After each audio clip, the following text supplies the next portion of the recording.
Welcome to the most listened to golf in the world, the Fairways of Life show, on air, online, and around the world, with the most candid interviews,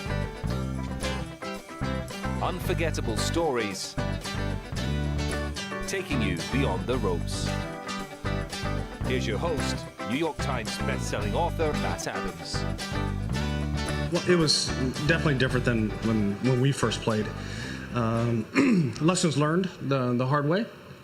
We came in here more prepared. It is so different than normal golf, playing in a bigger screen like this, or the green moving and contorting the breaks. The putt you normally, you hit once, automatically you already know the read, but they move the green on you. So a putt that went right to left now goes left to right. So those are all little things that we've had to learn on the fly. TK was unbelievable coming in here. We did some good work the other day, and today it couldn't have been a more pleasurable display of golf, banter. Everyone in the audience was engaged. Hopefully all the viewership were engaged. We as players loved it. This is what we had envisioned for TGL, to have an experience like this, and I think we delivered. Well, I think it was just a setup. I mean, I felt like TK was fired up. He was ready to go. He had hit that shot in practice, and it was a perfect lead-off. And kids just went. I don't think you told me to go, did you? I was going to talk to kids about what are you going to do, and all of a sudden he's building a stance. I'm like, okay, I guess he's going. Well, I figured you needed to bring up the rear in case I lost. I wouldn't put all the pressure on you. You're good at that stuff. We've watched it for, 30 years? Don't forget, this is a TV show, so we need to have a quick ending. We need to do it within the 2-hour broadcast window. It doesn't make any sense to go back on play extra holes. It just takes too long. Just make it like a penalty kick scenario. It's about 37 yards, so it's one of those tweener shots, and it's on top of the ledge. So you can play it either way. You can play it up top with spin, or you can play down the bottom. So it gave us shot options. More than anything, it was going to give us a finale for the night, being 2 out of 3. He missed a few early on. He's getting a little older. His eyes might have been going. He struggles in this light. I thought it was a good opportunity if he missed to get two points when I think we had went one behind at that point. So, and he just snuck it in the left side. It wasn't like it was a dead center putt. So, but no, he stepped up and delivered like he usually does. And it was a great match all night, back and forth, and exactly what the league needed. Yeah, it's amazing. Like, I don't think anyone can underestimate the impact that he has had on our game, and the impact that he's had on all of us as professional golfers. Like, would TGL exist if Tiger wasn't around for 20 years? And probably not. So it's amazing to go up and to compete against one of your heroes. And I've shared the course with him many times, and I've been in a couple of final groups with him, and he has just as much intensity out there tonight as he does when he's trying to win a major championship or trying to finish off a golf tournament. He was feeling it out there, and it was really cool to see. You give me your love after midnight. A little bit of ABBA. It's like your demographic. Oh, here we go. Here we go, indeed. What's going on, folks? Welcome into the Fairways of Life show. Pleasure to have your company from wherever you are joining us. Matt Adams here with you. That was from last night's TGL post, and then a little clip the PGA Tour put out on Instagram showing Rory giving Tiger the needle. I thought it was great. I thought it was entertaining. I watched it. My youngest son, who doesn't watch golf with me, watched it, and he was entertained by what he saw at TGL last night. Tiger doing his thing, Rory doing his thing. Overall, the quality of play was much better than what we've seen. I think the fact that the match was so close, went into overtime, as Tiger was explaining. It's a TV show, as he described. That's the reason why they picked the shot that they picked. I thought it was fun. You know me, I'm a believer of consume golf the way you want to, enjoy it the way you want to. I see it all as a buffet, and what you think is delicious, somebody else might not. That's okay. choose what you like. So it was good. If we have time later on today in this show, we will discuss it even more. But first, super pumped about my guest, a friend, and an impressive resume. Major champion Jeff Sluman. He won the 1988 PGA Championship. Get this, 18 professional wins to his credit, 6 of those on the PGA Tour, including, of course, that major championship. Here's where it gets incredibly impressive, not to diminish what I just said. 700 PGA Tour starts to his credit. Of those 700 PGA Tour starts, he had 105 top 10 finishes. That's a 15% rate. Pretty impressive. 378 more in the PGA Tour Champions, 82 top 10s there, bumping it up to 22% on that tour. Combined, wait for it, 1,078 starts as a touring professional, 187 top 10, 17%. Only 21 players in the history of the game have ever hit that many starts. Let that soak in just for a second. 87 top 5s to his credit and 25 runner-up finishes as well. He played in 68 major championship starts, 23 top 25s. It includes that win at the 88 PGA Championship. At the Masters, he was 4th in 92. He was tied for 7th in 97, tied for 8th in 89. At the U.S. Open, 2nd 92, tied for 6th in 2006, tied for 9th in 94, tied for 10th in 98. And remember that 1992 U.S. Open where he finished 2nd? That was the famed U.S. Open at Pebble Beach that was won by Tom Kite. And Tom Kite rightfully is showered with glory for that victory. He was only 2 strokes in front of Jeff Sluman. So I want to talk about that a little bit today as well. So much to go through with him. Jeff, what's going on, my man? How you doing? Manny, I'm doing great. I'm down here in South Florida. It's sunny, not in Chicago anymore. We moved a couple of years ago out of Illinois, and I think it was a good move. How many bottles of wine did you have to move out of Chicago and take down to Florida? Well, not as many as I did have at one point, but it was interesting. I probably maybe 500 or so, nothing more than that. Put them in storage. You know, you had to move those all separately. Call a different company, the insurance, and then the storage down here until we got into our house. So it was a little bit of not an issue, but a little bit of it's a big deal. Logistics. Let's just say logistics. Does it matter, Jeff? You're a wine guy. I'm not a wine guy. I'm a simple beer guy. Does it matter when you have one of your fancy bottles of wine that you need a special company to come and pack and move, and you open that thing up and drink with friends? Is it really better than the $20 bottle of wine that you can buy at the grocery store? Just depends on your taste, man. I always tell people, buy what you like, number one, and buy what you can afford. And that's just really the 2 themes that I've stuck with. And, when I was playing the PGA Tour, I probably purchased a little more expensive wine when I got on PGA Tour Champions. Not that it was a pay cut, but the purses were less. So my wine purchases, the price per bottle went down a little bit. What's the most you've ever paid for a bottle of wine? Probably $500. Nothing more than that. I've had friends open wines that were obviously much more expensive than that, and that's a real treat. But $500 back then was about my limit. Did you have a special bottle of wine that you were saving for a special occasion? And if I may, what was it, and did you open it? Well, interestingly enough, I didn't have a special bottle, but my daughter, an only child, was born in 1998. So I went out and bought 4 or 5 cases of, really good French Bordeaux, first gross, and stuff like that, and still have them in storage. And she's graduating from law school this May, and we're going to open a bunch of those at her party. So that was the plan. Very nice. Very, very nice. I saw you on one of the preview screens here in the studio when we were playing those clips from Tiger, and I saw you smiling. Tiger, first win. TGL, I get it. I understand. But it still is his first victory since the Masters back in 2019. Why was that giving you cause to smile? Well, trust me, he wants to win at Tiddlywinks. He's that competitive. Anything he's doing, he wants to win.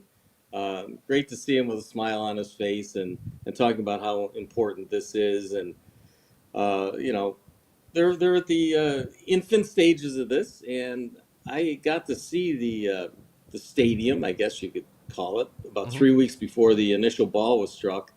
And it was amazing. The technology they have there, what they're doing. I think the excitement is going to continue to build over time. And obviously, anytime you have Rory and Tiger on the same golf course, let alone the same building, my goodness, what a deal, huh? You know what, Jeff? I've watched every minute of TGL since it started, and I'm not sure about the way the ball reacts in and around the green complex itself. As a touring professional, have you watched it? Do you have any observation on that? Yeah, the bounces are certainly different than real grass and what the guys play every week in and week out. So that would be the one thing that, if they can possibly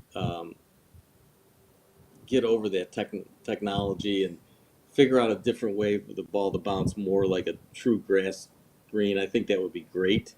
The ball kind of hits and then just kind of skids out. I think there's ways that these players will get there and they'll actually practice instead of, assuming it's going to be the same and hit 10, 15 balls before TV. They'll figure out how to make it a little better, but that would be a great point. That would be the one part that I think needs to be a little more exciting.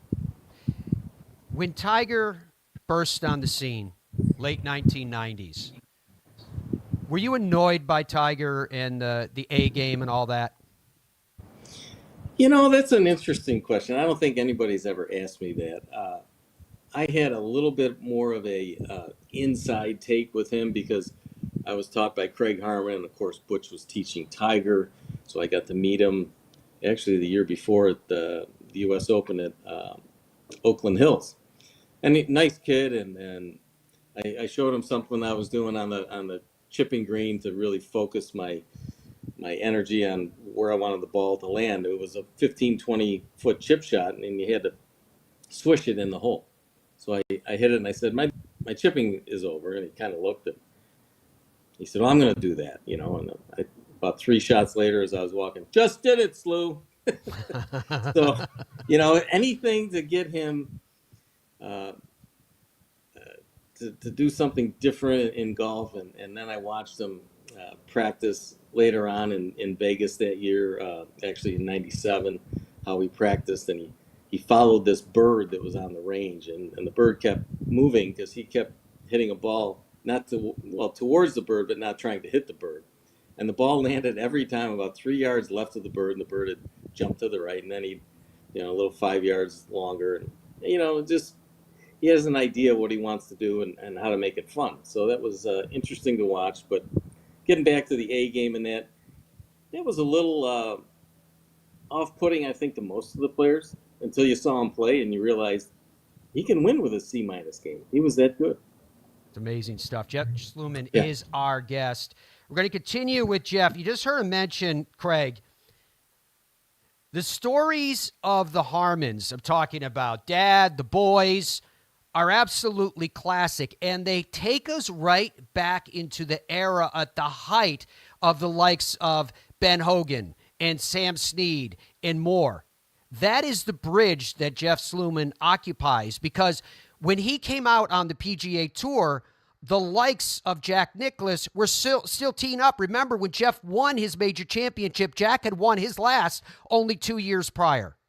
That and more as the Fairways of Life continues right after this. Stay with us, folks. I got ball fit in 2000, went on a little run.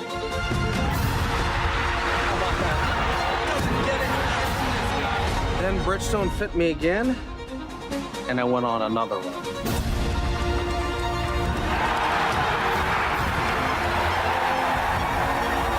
I just got fit again for the new Tour BX. The ball fitting's been helping me. Will it help you? Every January, PGA Tour Superstore pros meet every manufacturer, learn about the latest equipment, log thousands of hours of training, and together hit over 100,000 balls. All so they can get you the perfect fit. When you choose Newton shafts, you're choosing more than a product.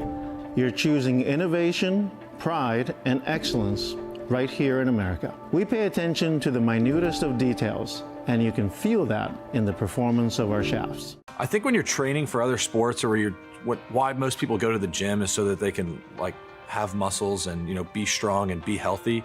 And a lot of the reason why they struggle to play golf is their body doesn't move properly for them to be able to hit a golf ball. And when you're training for golf, it's a little bit different because you're focused more on flexibility and mobility and being strong in motion. When you're able to kind of have a warm up and have a workout routine and kind of gradually build up to where you're training your body to move properly, yeah, you're going to get a lot of big dividends on the golf course. Our journey began with a simple yet powerful vision to provide the world with the highest quality Virginia-type peanuts. The Hubbard Peanut Company, where quality and tradition meet to create an unforgettable experience. Visit hubspeanuts.com to explore our full range of products and place your order today. Super easy to hit. Introducing the new PXG Black Ops irons, our first game improvement iron. It's a larger face heel to toe. It launches the ball high in the air and really far. Much higher levels of forgiveness. You set that club down, it creates a lot of confidence. It's supported by this X-Core polymer material. And that's where you get improved ball speed. If you're looking for a distance, forgiveness, and feel, Black Ops iron is going to be for you. PXG, nobody makes golf clubs the way we do, period. Stride by Zero Friction, the first of its kind personal caddy. Walk in comfort and style with Stride's remote and follow me technology. The Stride handles almost any terrain, and its 54-hole range will last all day. The lightweight design and removable front wheels makes it simple to handle. Plus, it easily fits golf carts. Pick up your Stride today at a local PGA Tour Superstore near you or at zerofriction.com/Stride. Stride, your personal caddy.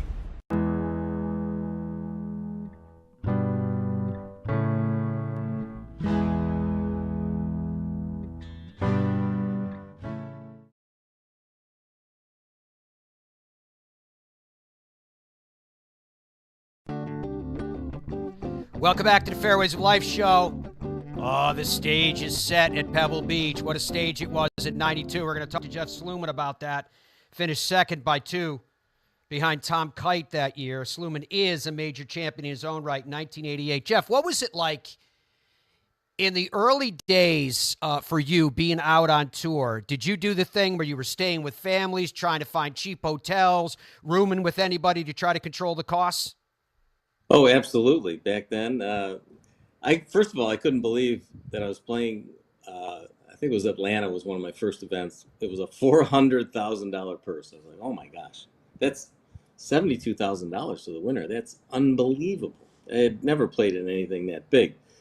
So, travel was still expensive. I mean, you had to pay for your room, your airlines. They might have been as expensive as it is now, but. So I would stay quite often with families and always try and double up. Mike Hulbert, Robert Wren. There was a bunch of guys that we'd, stay together just to cut costs. Absolutely. When you were at school at Florida State, Zinger was your teammate? Who else? Who were the other luminaries back in those days? Because I imagine that had to be a classic team. Actually, Zinger was not my roommate. It was not on the team. I got there in... 77, Kenny Knox, who was a wonderful player, won the Honda tournament years ago. He had just graduated. I got there. I actually walked on for my last 2 years. And then when I graduated, then Zinger came in. And then the pipeline started from there. I want to stay with Zing for a second because 1988, you come into that final round 3 shots adrift of Paul Azinger. He was the 36-hole leader. He was the 54-hole leader. Was anybody considering you a threat at that time? Was there anything in your makeup that kind of made you think, you know what? One of the articles I was reading in prep today, Jeff, was they called you under the radar. Not 100% certain what that means. If you're in striking distance and no one's even taking account of you, did you take account of you? What were your thoughts heading into that final round? Interestingly enough, I made a nice up and down on the 54th hole to get into the second last group and to play with Faldo, which I loved. It was going to be all business, shake hands on the first tee. You're not going to say a word for 18 holes and then shake hands on 18, which is nice. You don't have to worry about playing with a buddy and he might be moaning or groaning or, whatever. So, and there was only 2 ahead of us. It was Zinger and Dave Rummels. It's not to me like I was a total unknown or hitting ground balls off the first tee. I had lost the Players Championship the year prior to Sandy Lyle in a playoff, so obviously in a big situation I was able to hold up at least in 87 at the Players. So now we're 88, and I'm watching the TV that night, the local news, and they're talking about Zinger. This is his tournament to win. He's got the lead, best player in the field right now. Talked about Rummels, skipped over me, didn't say a word about Faldo. And then well, this guy's in 10th place. If he shoots 65 today, he might get up there. And that really, honestly, ticked me off. Here I am in 3rd place, and they literally didn't mention me. So I don't know if that ever makes any difference, that you're not going to play harder. You're not going to remember that. But it just did bother me when it was all said and done. And you used that chip. How did it manifest itself? I mean, I don't want to jump to the end of the story and everybody here, but it deserves mention now. 5 birdies and an eagle, dude. You shoot a 65. That is one of the best all-time rounds in a major championship in the final round. It's remarkable. So how did you channel the energy? Well, I was playing well all week, and if you looked at the stats, it was one of those weeks that I led the week in fairways and greens hit in regulation. If you do that on a very difficult major setup golf course with heavy rough and tuck pins and all that, unless you've had a real disaster hole or two, you're probably going to have a decent chance to win, right? So I kept up that play, bombed it off the first tee, hit it in there about 8 feet, missed it. Next hole down the fairway, hit it in there to about a foot, and it just kind of went on from there. I haven't said this because it sounds really ridiculous, but had I honestly putted well that day, I could have shot 61, 62 very, very easily without even thinking about it. Wow. But I'll take the 65 and the W. Yeah, the 65 and the W. Is it true, dude? Did you lose a congratulations letter from Jack Nicklaus? Oh yeah, I sure did. I didn't know what was going on. They throwing me all of the PGA of America, the trophy, and then the presentation, and literally out of a checkbook, they wrote a check for $160,000. That was the winner's share back then. So I gave it to my future wife, and then I had all the media to do, and I was staying at Willie Wood's house, actually. He was a member there and played, and 2 minutes from the first tee. So did all the media and that, and then I went to my locker, and all these notes were in there, and I saw one from Jack Nicklaus. I'm like, oh my gosh, Jack Nicklaus. Never played with him yet, and all that, and opened it up, and somehow in all the chaos, unpacking everything and going to Willie's house, I lost it. So I sheepishly saw Jack the next week at Castle Pines and said, Jack, I really appreciate the note, but I lost it. Is there any chance you could write another one? He kind of looked up at me like, oh, okay, yeah, no problem. So he wrote it out, and that was great. That was the start of it's been a great friendship I've had with Jack ever since.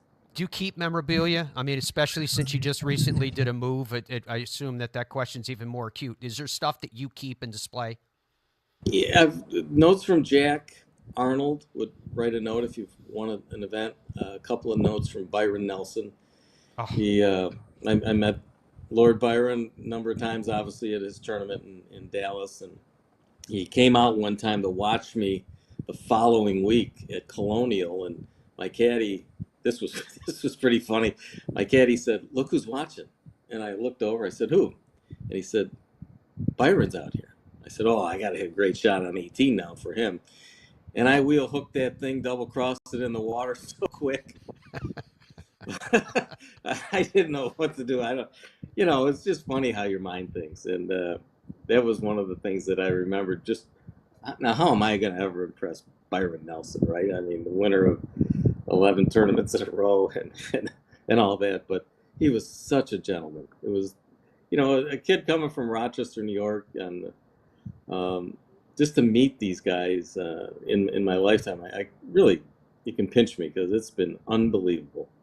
Were you cognizant of the fact that you were playing in a bridge era, that you had these greats of all time, in some cases like Jack Nicklaus, and definitely in the case of, say, a Tom Watson, et cetera? They're still playing. They're still competing. They're still winning. They're still popping up on leaderboards. Even at your major, you see Raymond Floyd very much in the mix. Were you aware of the fact that you're playing with these all-time greats, and then your career bridges to and beyond the likes of Tiger Woods? It's a very unique time period in which you possessed. It really was, and yeah, it was, because my father was into golf, and when I was 10 years old, 1968, the U.S. Open was at Oak Hill, so we drove over there and we parked on the west course. They've got 36 holes there, and the east is a championship course, and got out, and I said, Dad, these fairways are better than the greens we put on. So he said, this is, son, this is real golf you're going to see. So we went there to obviously watch Arnold and all that, but that was my first taste of really what a major event is. And Arnold was there, Al Geiberger was there, obviously Trevino burst on the scene winning that. Jack was there. I mean, it was legendary, the people that my father had introduced me to through, golf watching on television. So that was kind of the start. It's incredible. It's absolutely incredible. You heard me tease about the Harmon brothers before we went to break, and Dad. All right, father and the sons, who of the lot is the funniest? It depends on your type of humor, I guess. But, I would say maybe Billy Harmon, the youngest son, and he's one real funny man. Butch and Craig. Dickie, unfortunately, passed away, as we all know. And he had an unbelievable sense of humor. He kind of had this cowardly lion, to him, and he just wanted to be around all those guys. It was a real treat for me, especially at the Masters when they would all get together, and I'd be in the room with them, throwing barbs back and forth, throwing, stories back and forth, talking about their dad. I mean, what a treat for me. What's the story you shared with me one time about Dad picking up a pair of socks from the golf shop? Do you remember that one? Yeah, I think when Dickie was the pro at River Oaks, he always used to, because Claude had them at Wingfoot, he always had cashmere socks. Cashmere socks. Cashmere socks. I never had a pair of cashmere socks. I don't know if you have, Matt, but every day he'd walk by and Dickie'd be in the shop, and Claude kind of talked like this. He'd pick up a pair and go, "Hoo-hoo, Dickie, put this on my tab," and they're like $32 a piece. And Dickie never wanted to say anything, but for some reason, Claude knew that it bothered Dickie. So anyways, when finally, years later, when Claude finally passed, Dickie's going through his room. He never opened one pair of the socks. They were just sitting there. He was just doing it just to give Dickie a little dig. So that was kind of the Harmon humor, right? If they knew it bothered you, they'd keep doing it to you, which was, really fun to be around. How good was it for you to be, through Craig, et cetera, for you to be just a part of the mindset? I'm not just talking about the humor. I'm not just talking about the digs. I'm talking about the mentality that, yes, you can. It was amazing. What a break for me to have Craig be the pro at Oak Hill. And when I went to him and saw him for the first time when I was 19, kind of took me under his wing. And I had no idea that I might ever even play in a tournament, let alone play in a bunch of them and be successful. But once it got to that point, if you were with one Harmon, you were with all the Harmons. They'd keep an eye on you. And Craig really and truly, outside of my family, mentored me to become what I can honestly say a real golf professional. And without him and his guidance in that, I don't think I'd be where I am right now. Our guest is Jeff Sluman. It was some years ago, our friend Sean McKeel said to me, and I'm paraphrasing now because I can't remember the exact quote, but he basically questioned how beneficial winning a major championship was to him at that time.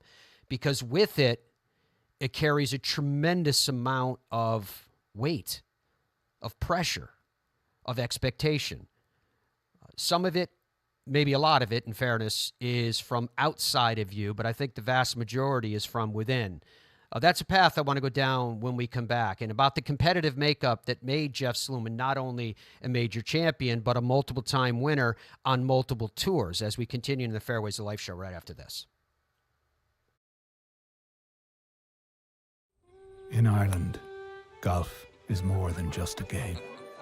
Come and experience our world-famous links courses and our world-famous Parkland courses, all set alongside world-famous scenery.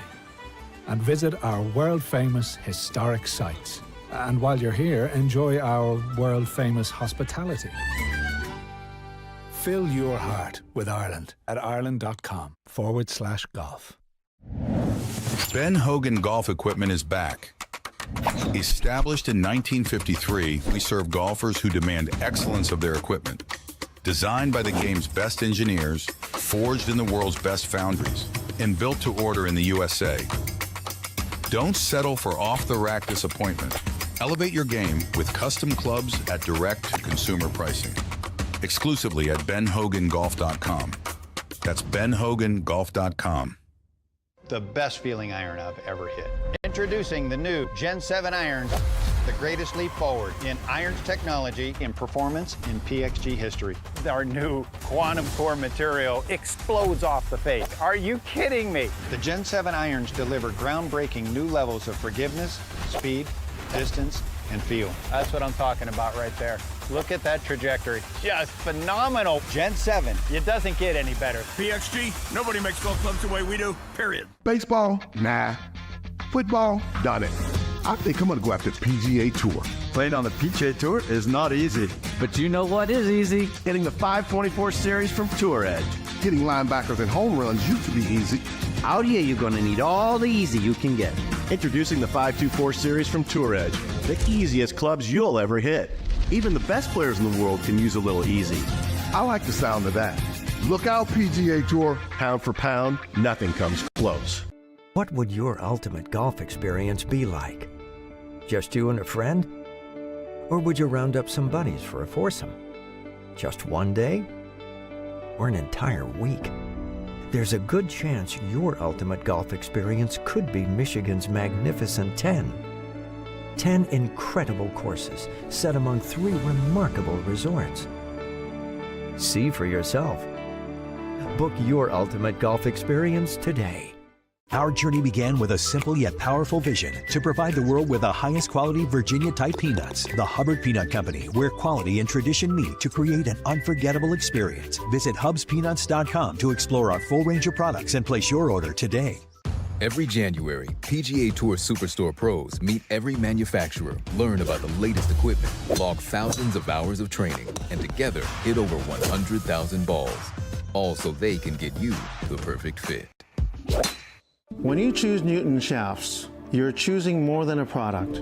You're choosing innovation, pride, and excellence right here in America. We pay attention to the minutest of details, and you can feel that in the performance of our shafts.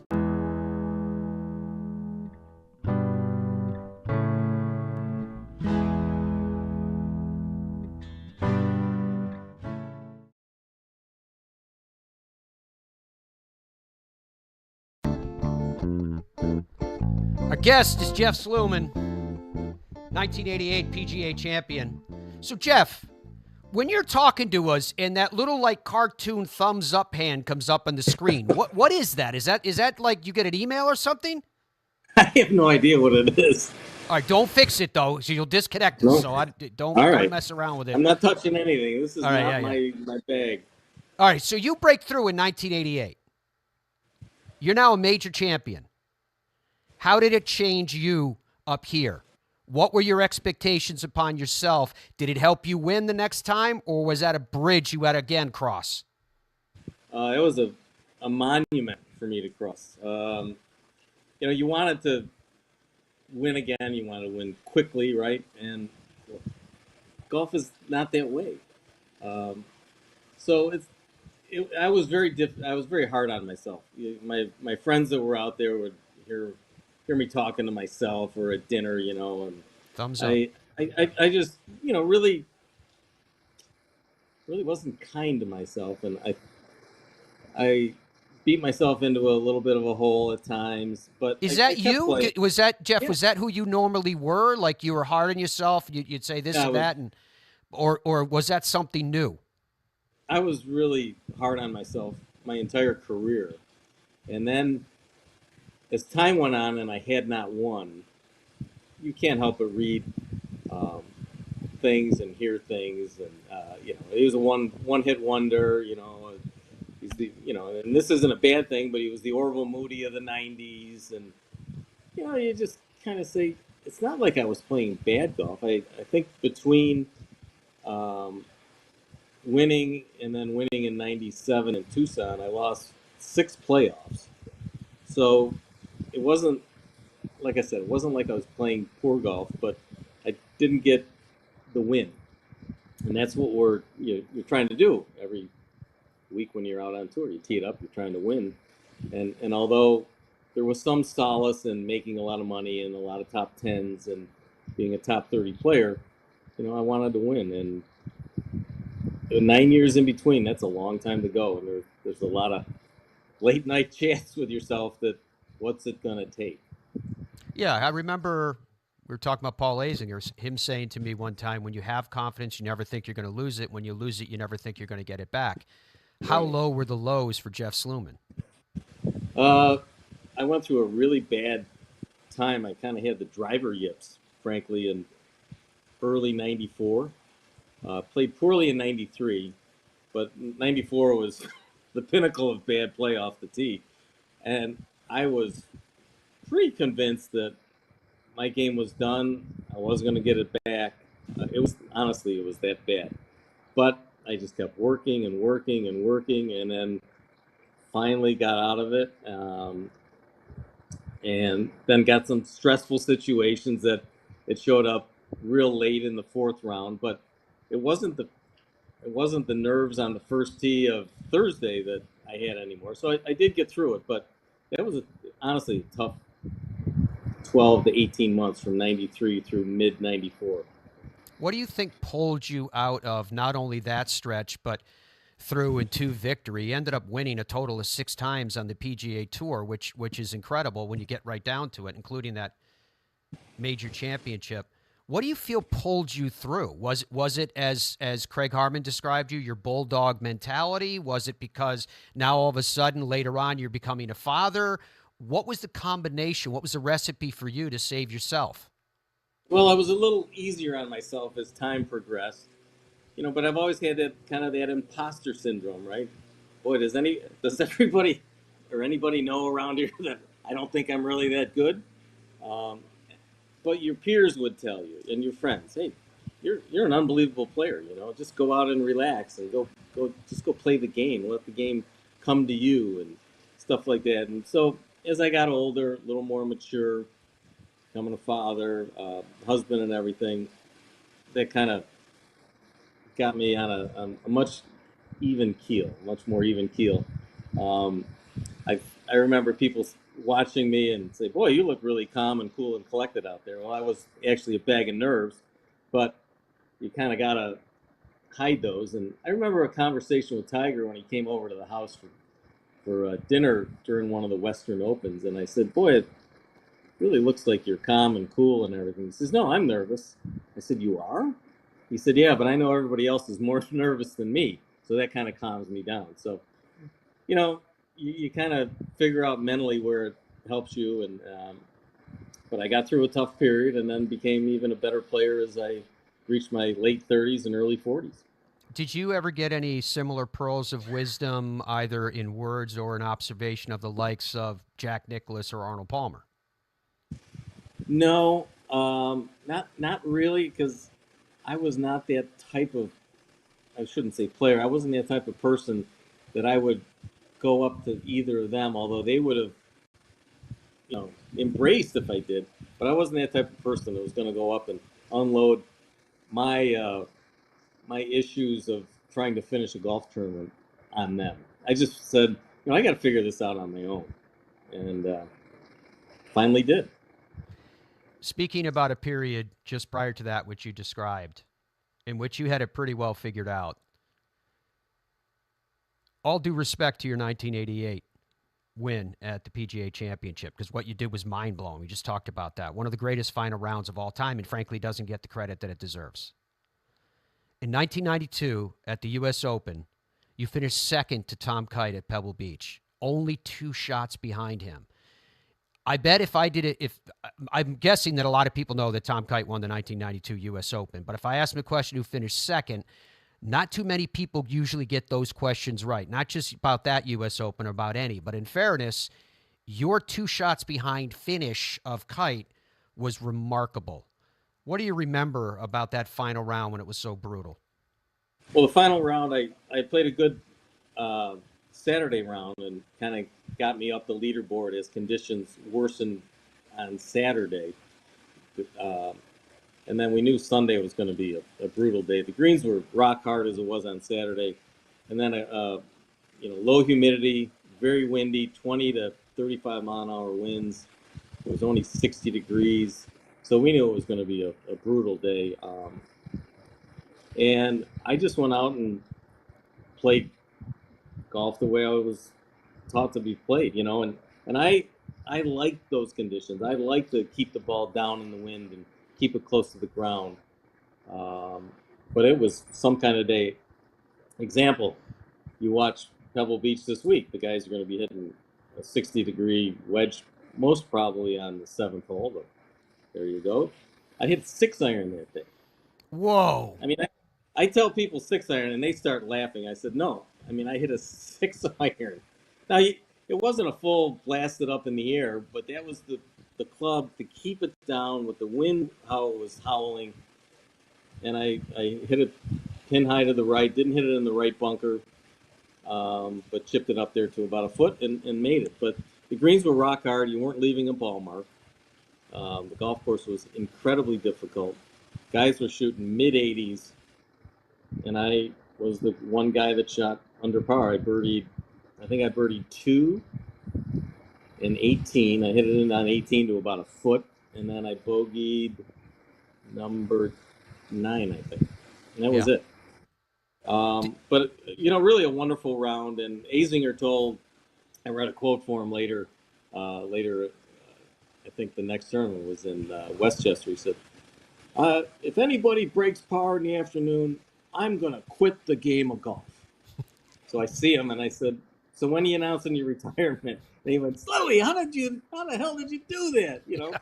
But I mean, it was that bad. The guys were shooting mid-80s and probably there might have been 90s earlier in the day. I don't know. How long, or did you have a moment where you were like, I've done enough, I've won this U.S. Open?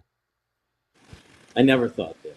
You got Tom Kite back. He played Pebble a ton. I know that Jack apparently anointed Monty as the winner because Monty he congratulated him third because Jack saw the weather conditions that were coming in. Monty got in much earlier, and bottom line is I hit it in there a foot, and I looked up the leaderboard and I said, this may be it, but you got Tom Kite and in back of me, and but I shook that 1-footer in somehow on 18. I'm telling you, I backed away from it. I watched the replay because the wind was howling so much.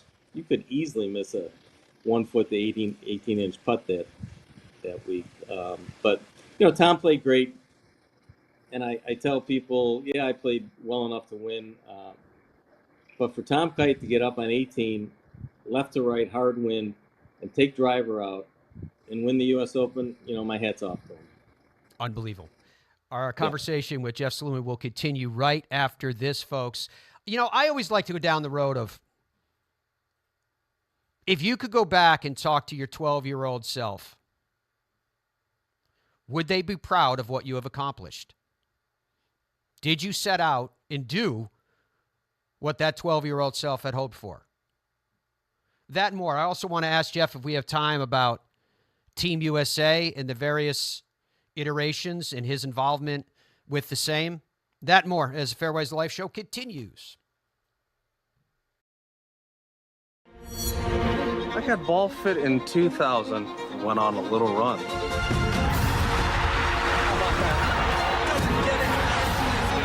Then Bridgestone fit me again, and I went on another run.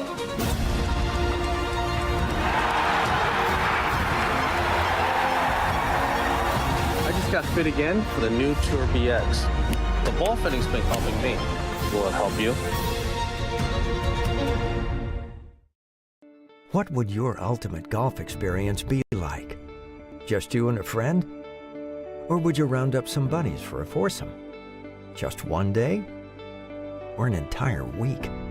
There's a good chance your ultimate golf experience could be Michigan's magnificent 10.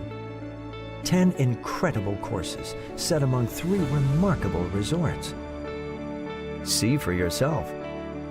Book your ultimate golf experience today. I think when you're training for other sports, or why most people go to the gym is so that they can have muscles and be strong and be healthy. And a lot of the reason why they struggle to play golf is their body doesn't move properly for them to be able to hit a golf ball. And when you're training for golf, it's a little bit different because you're focused more on flexibility and mobility and being strong in motion. When you're able to kind of have a warm-up and have a workout routine and kind of gradually build up to where you're training your body to move properly, yeah, you're going to get a lot of big dividends on the golf course. Super easy to hit. Introducing the new PXG Black Ops irons, our first game improvement iron. It's a larger face heel to toe. It launches the ball high in the air and really far. Much higher levels of forgiveness. You set that club down, it creates a lot of confidence. It's supported by this X-Core column material. And that's where you get improved ball speed. If you're looking for a distance, forgiveness, and feel, Black Ops iron is going to be for you. PXG, nobody makes golf clubs the way we do, period. Stride by Zero Friction, the first of its kind personal caddy. Walk in comfort and style with Stride's remote and follow me technology. The Stride handles almost any terrain, and its 54-hole range will last all day. The lightweight design and removable front wheels makes it simple to handle. Plus, it easily fits golf carts. Pick up your Stride today at a local PGA Tour Superstore near you or at zerofriction.com/Stride. Stride, your personal caddy. Every January, PGA Tour Superstore pros meet every manufacturer, learn about the latest equipment, log thousands of hours of training, and together hit over 100,000 balls. All so they can get you the perfect fit.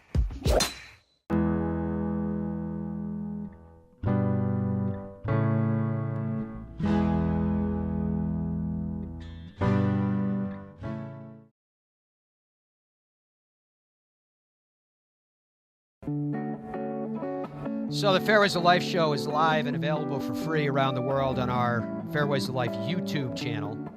People are weighing in from all over the globe. Someone wrote in from England, from the UK earlier, and they're like, what's up with this hammer thing with TGL? If we have time, we'll get into that. But our guest is Jeff Sluman.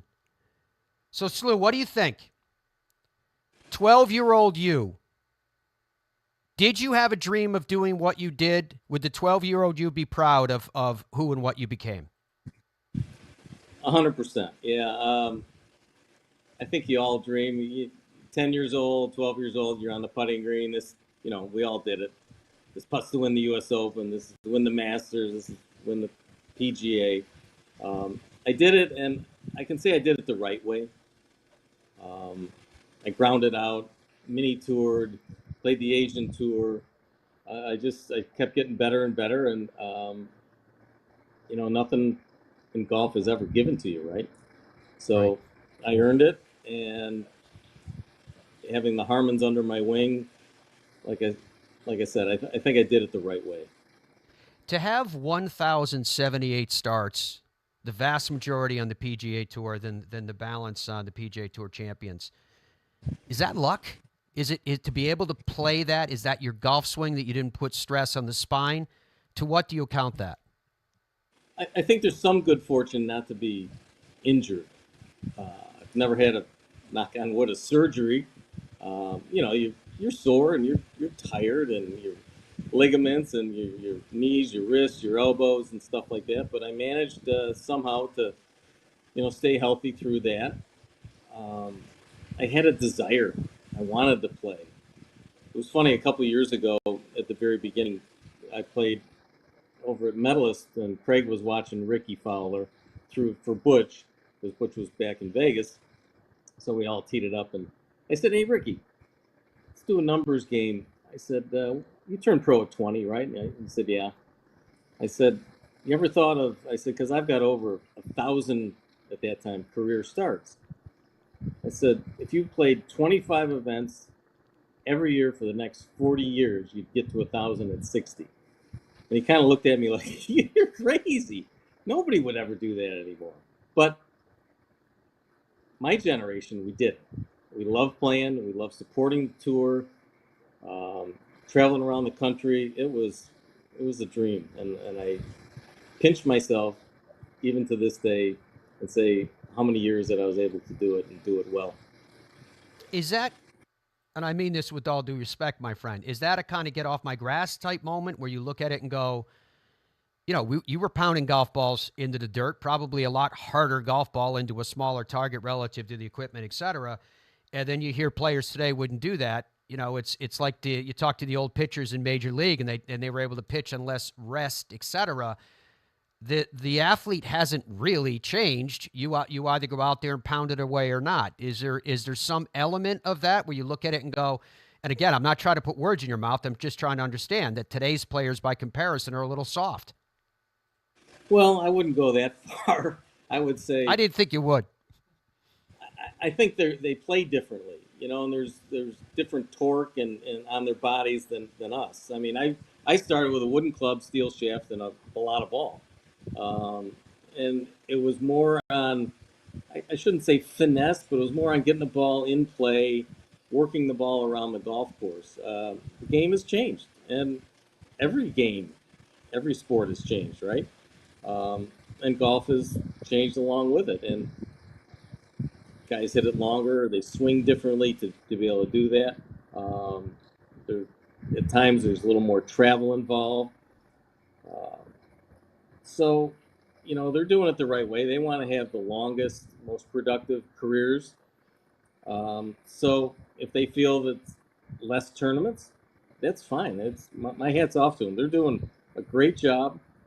They're the best players in the world, and I go out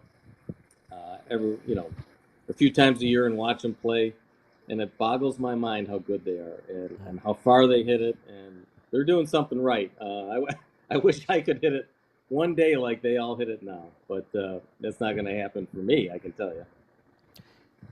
If you could fix one thing in the game, what would Jeff Sluman fix? Slow play. Not even a contest. JT said something the other day, and it is interesting. People want to see more difficult golf courses, longer setups, more difficult, but yet they also want to see them play faster. I think there is a way. Mike Reed, a long time ago, in the early 90s, came up with a shot clock. And everybody kind of laughed at Mike. And he said, no, I'm serious. And that was kind of it. But now I think it's coming around with TGL. They've got a shot clock. Tiger got buzzed yesterday, as we all saw. Mm-hmm. I don't think it's a bad idea. The officials, and I understand, they don't want to be deciding a tournament at the end by giving somebody a penalty for slow play. You know, when does the clock start?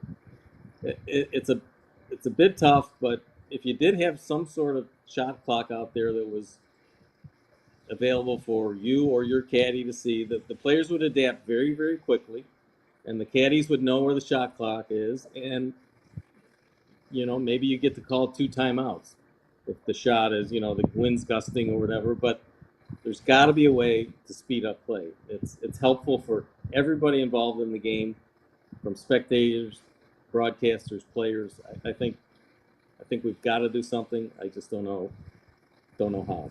But right. I think that's at least a good starting point. Indeed. Couple minutes left here, and I want to thank you first of all because you stayed with us a lot longer than we expected, because this was awesome. We didn't want to curtail it. And Bill Murray's watching back. What? In the couple minutes, he just texted me. He's watching. Nice. In the couple minutes that we have left, if you could go back through time in a time machine and play today instead of in the era in which you played, would you trade it? Probably not.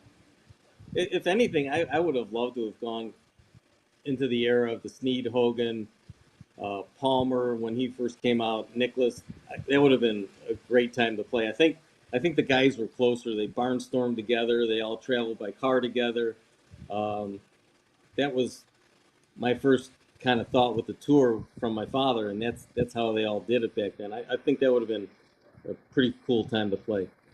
Was it, just as a side here, you mentioned your father multiple times. When you finally made it on the PGA Tour, not just made it first, we only got about a minute left here, then you become a winner, a major champion at that, and you win multiple times. How much pride did that give your dad? What was that like for you emotionally? Well, if you knew my dad, he had a lot of pride in that, and so did my mother.